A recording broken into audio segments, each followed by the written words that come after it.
ಅಯೋಧ್ಯೆಯಲ್ಲಿ ರಾಮಲಲ್ಲಾ ಪ್ರಾಣ ಪ್ರತಿಷ್ಠಾಪನೆಗೂ ಮುನ್ನ ಪ್ರಧಾನಿ ಮೋದಿ ಆಂಧ್ರ ಪ್ರದೇಶದ ಲೇಪಾಕ್ಷಿಗೆ ಭೇಟಿ ನೀಡಿದರು. ಈ ವೇಳೆ ವೀರಭದ್ರಾ ದೇವಾಲಯದಲ್ಲಿ ಮೋದಿ ವಿಶೇಷ ಪೂಜೆ ಕೂಡ ಸಲ್ಲಿಸಿದರು.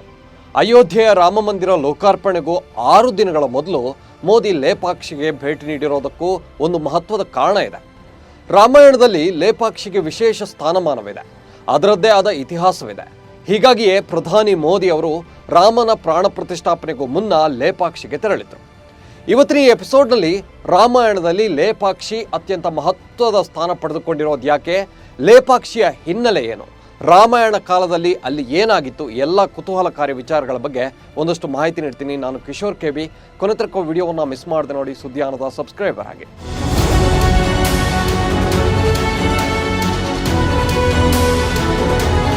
ರಾಮಾಯಣದಲ್ಲಿ ನೀವು ಜಟಾಯು ಪಕ್ಷಿ ಬಗ್ಗೆ ಕೇಳಿಯೇ ಇರ್ತೀರ.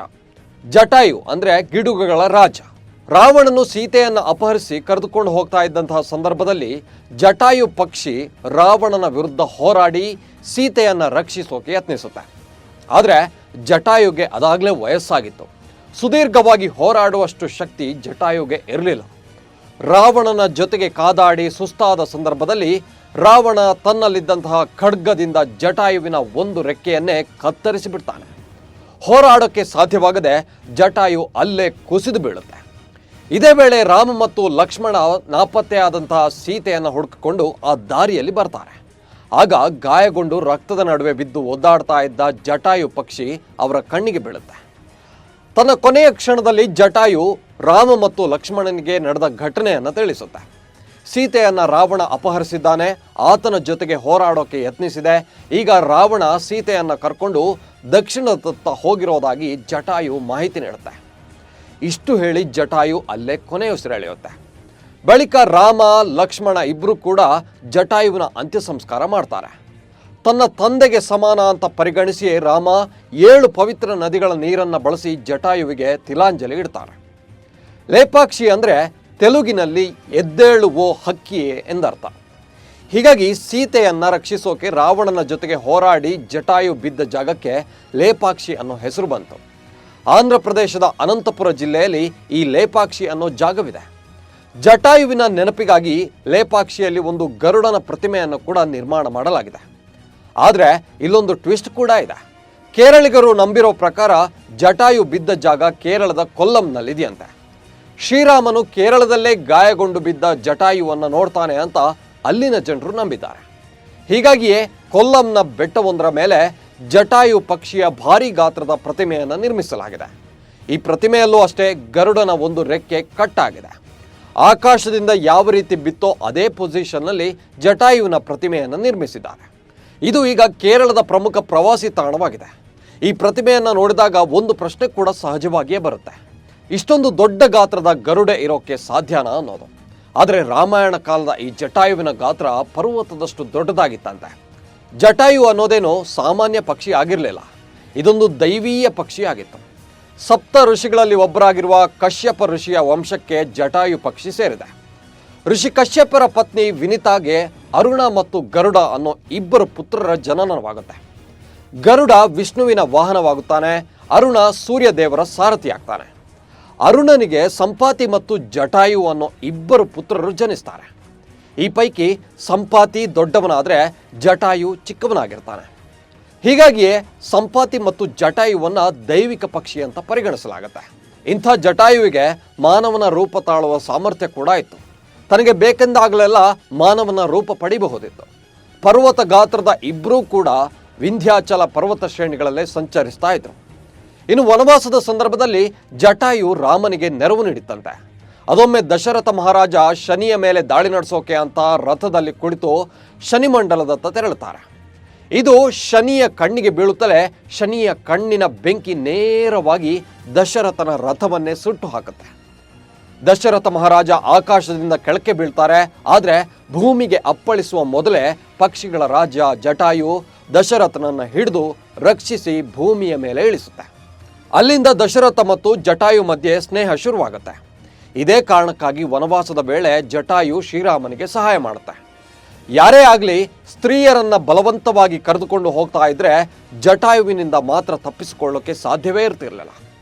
ಶತ್ರುಗಳು ಎಷ್ಟೇ ಬಲಾಢ್ಯರಾಗಿದ್ರೂ ಕೂಡ ಸ್ತ್ರೀಯರನ್ನ ರಕ್ಷಿಸೋಕೆ ಜಟಾಯು ತನ್ನ ಪ್ರಾಣವನ್ನ ಕೂಡ ಲೆಕ್ಕಿಸ್ತಾ ಇರಲಿಲ್ಲ.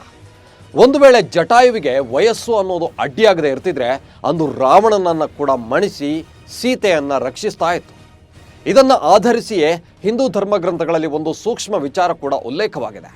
ಸ್ತ್ರೀಯರ ಮೇಲಿನ ಅತ್ಯಾಚಾರ ದುರಾಚಾರಗಳ ವಿರುದ್ಧ ವೃದ್ಧ ಜಟಾಯುವೆ ಹೋರಾಟಕ್ಕೆ ಇಳಿದಿದೆ ಅಂದರೆ ನಾವು ಕೂಡ ಯಾವತ್ತಿಗೂ ಮೌನವಾಗಿರಬಾರದು ಅನ್ನೋದನ್ನ ಎಲ್ಲರೂ ಇಲ್ಲಿ ಅರ್ಥ ಮಾಡಿಕೊಳ್ಳಲೇಬೇಕು. ಜಟಾಯು ವಿಚಾರವಾಗಿ ಪುರಾಣಗಳಲ್ಲಿ ಇನ್ನೊಂದು ಕತೆ ಕೂಡ ಇದೆ. ಅದೊಂದು ಬಾರಿ ಸಂಪಾತಿ ಮತ್ತು ಜಟಾಯು ಇಬ್ಬರು ಕೂಡ ತಮ್ಮಲ್ಲಿ ಯಾರು ಹೆಚ್ಚು ದೂರಕ್ಕೆ ಮತ್ತು ಎತ್ತರಕ್ಕೆ ಹಾರಾಡೋಕ್ಕೆ ಸಾಧ್ಯ ಅನ್ನೋ ವಿಚಾರವಾಗಿ ಸ್ಪರ್ಧೆಗೆ ಮುಂದಾಗ್ತಾರೆ. ಇಬ್ಬರು ಜೊತೆಗೆ ಸೂರ್ಯಮಂಡಲವನ್ನು ಮುಟ್ಟುವಂಥ ಸುದೀರ್ಘ ಹಾರಾಟವನ್ನು ಕೈಗೊಳ್ತಾರೆ. ಈ ವೇಳೆ ಸೂರ್ಯನ ಶಾಖವನ್ನು ಸಹಿಸಿಕೊಳ್ಳೋಕೆ ಆಗದೆ ಜಟಾಯು ಕಂಗಾಲಾಗಿ ಬಿಡ್ತಾನೆ. ಆಗ ಅಣ್ಣ ಸಂಪಾತಿ ತನ್ನ ರೆಕ್ಕೆಯಡಿ ಜಟಾಯುವನ್ನು ರಕ್ಷಣೆ ಮಾಡಿ ಕರೆದುಕೊಂಡು ಹೋಗ್ತಾನೆ. ಆದರೆ ಸೂರ್ಯನ ಹತ್ತಿರ ಹೋಗ್ತಲೇ ಸಂಪಾತಿಯ ರೆಕ್ಕೆಯಲ್ಲಿ ಬೆಂಕಿ ಹೊತ್ತಿಕೊಳ್ಳುತ್ತೆ. ಮೂರ್ಛೆ ತಪ್ಪಿ ಸಂಪಾತಿ ಭಾರತದ ಕರಾವಳಿ ತೀರದ ಸಮುದ್ರದ ತಟದ ಮೇಲೆ ಬೀಳ್ತಾನೆ. ಜೊತೆಗಿದ್ದ ಜಟಾಯು ಕೂಡ ಮೂರ್ಛೆ ತಪ್ಪಿ ವಿಂಧ್ಯ ಪರ್ವತ ಶ್ರೇಣಿ ಮೇಲೆ ಬೀಳ್ತಾನೆ. ಋಷಿಯೊಬ್ಬರು ಸಮುದ್ರ ತೀರದಲ್ಲಿ ಬಿದ್ದಿದ್ದ ಸಂಪಾತಿಗೆ ಉಪಚಾರ ಮಾಡ್ತಾರೆ. ರೆಕ್ಕೆ ಸುಟ್ಟು ಹೋಗಿದ್ರಿಂದ ಸಂಪಾತಿಗೆ ಅಲ್ಲಿಂದ ಹಾರೋಕೆ ಸಾಧ್ಯವಾಗೋದಿಲ್ಲ. ಇತ್ತ ಪರ್ವತ ಶ್ರೇಣಿಯಲ್ಲಿ ಬಿದ್ದಿದ್ದಂತಹ ಜಟಾಯುವಿಗೂ ಅಣ್ಣ ಎಲ್ಲಿ ಬಿದ್ದಿದ್ದಾನೆ ಅನ್ನೋದನ್ನು ಪತ್ತೆ ಹಚ್ಚೋಕೆ ಆಗೋದಿಲ್ಲ. ಸಂಪಾತಿ ರೆಕ್ಕೆಯೇ ಇಲ್ಲದೆ ತನ್ನ ಜೀವನವನ್ನು ಕಳೀತಾನೆ. ಯಾವತ್ತಿಗೂ ಜಟಾಯುವನ್ನು ನೋಡೋಕೆ ಸಾಧ್ಯವೇ ಆಗೋದಿಲ್ಲ. ಈ ನಡುವೆ ಜಾಂಬವಂತ, ಅಂಗದ ಮತ್ತು ಹನುಮಾನ್ ರಾವಣ ಅಪಹರಣ ಮಾಡಿದ್ದಂತಹ ಸೀತಾಮಾತೆಯನ್ನು ಹುಡುಕಿಕೊಂಡು ಹೋಗುವಾಗ ರೆಕ್ಕೆಯೇ ಇಲ್ಲದ ಸಂಪಾತಿ ಅವರ ಕಣ್ಣಿಗೆ ಬೀಳುತ್ತೆ. ಹಸ್ದಿದ್ದ ಸಂಪಾತಿ ಅವರನ್ನು ತಿನ್ನೋಕೆ ಅಂತ ಮುಂದಾಗುತ್ತೆ. ಆಗ ಜಾಂಬವಂತ ಸಂಪಾತಿಗೆ ರಾಮಕಥೆಯನ್ನು ಹೇಳ್ತಾನೆ. ಅತ್ತ ಅಂಗದ, ನಿನ್ನ ತಮ್ಮ ಜಟಾಯು ರಾವಣನ ಜೊತೆಗೆ ಹೋರಾಡಿ ಸಾವನ್ನಪ್ಪಿದ್ದಾನೆ ಅನ್ನೋ ವಿಚಾರವನ್ನು ಸಂಪಾತಿಗೆ ತಿಳಿಸ್ತಾನೆ. ಇದನ್ನು ಕೇಳಿ ಸಂಪಾತಿ ತೀವ್ರ ಬೇಸರಗೊಳ್ತಾನೆ. ಅಷ್ಟೇ ಅಲ್ಲ, ರಾವಣನು ಪುಷ್ಪಕ ವಿಮಾನದ ಮೂಲಕ ಸೀತಾಮಾತೆಯನ್ನು ಕರೆದುಕೊಂಡು ಹೋಗ್ತಿದ್ದನ್ನು ನಾನು ಕಣ್ಣಾರೆ ನೋಡಿದ್ದೇನೆ. ಆದರೆ ನನ್ನ ರೆಕ್ಕೆ ಸುಟ್ಟು ಹೋಗಿದ್ರಿಂದ ಹಾರೋಕೆ ಸಾಧ್ಯವಾಗಿಲ್ಲ ಅನ್ನೋದಾಗಿ ಸಂಪಾತಿ ಮರುಗುತ್ತಾನೆ. ಆದರೆ ಸೀತೆ ಎಲ್ಲಿದ್ದಾಳೆ, ಹೇಗಿದ್ದಾಳೆ ಅನ್ನೋದನ್ನು ಸಂಪಾತಿ ಪತ್ತೆ ಹಚ್ತಾನೆ. ನಿಮಗೆ ಗೊತ್ತಿರಬಹುದು, ಗರುಡ ಮತ್ತು ಹದ್ದುಗಳ ಕಣ್ಣು ತುಂಬ ಸೂಕ್ಷ್ಮವಾಗಿರುತ್ತೆ, ಭಾರೀ ದೂರದೃಷ್ಟಿಯನ್ನು ಹೊಂದಿರ್ತವೆ. ಹೀಗಾಗಿ ಅಂಗದನ ಮನವಿ ಮೇರೆಗೆ ತನ್ನ ದೂರದೃಷ್ಟಿಯಿಂದ ಗಮನಿಸಿ ಸೀತಾಮಾತೆ ಅಶೋಕ ವಾಟಿಕಾದಲ್ಲಿ ಸುರಕ್ಷಿತವಾಗಿದ್ದಾಳೆ ಅನ್ನೋದನ್ನು ತಿಳಿಸ್ತಾಳೆ. ಹಾಗೆಯೇ ಹನುಮಾನ್ ಮತ್ತು ವಾನರರನ್ನ ಲಂಕೆಗೆ ತೆರಳುವಂತೆ ಸಂಪಾತಿ ಪ್ರೇರೇಪಿಸ್ತಾನೆ. ಹೀಗಾಗಿ ರಾಮಾಯಣದಲ್ಲಿ ಜಟಾಯು ಮತ್ತು ಸಂಪಾತಿ ಪಕ್ಷಗಳು ತಮ್ಮದೇ ಭೂಮಿಕೆಯನ್ನು ನಿಭಾಯಿಸಿದ್ದಾರೆ. ಇಲ್ಲಿ ಇನ್ನೊಂದು ವಿಚಾರ ಹೇಳಲೇಬೇಕು. ಕಳೆದ ಕೆಲ ದಿನಗಳಿಂದ ಸೋಷಿಯಲ್ ಮೀಡಿಯಾದಲ್ಲಿ ಹದ್ದುಗಳ ಒಂದಷ್ಟು ವಿಡಿಯೋಗಳು ಹರಿದಾಡ್ತಾ ಇವೆ. ರಾಮಲಲ್ಲಾನ ಪ್ರಾಣ ಪ್ರತಿಷ್ಠಾಪನೆಗೂ ಮುನ್ನ ಹದ್ದುಗಳು ಅಯೋಧ್ಯೆಗೆ ಆಗಮಿಸಿವೆ.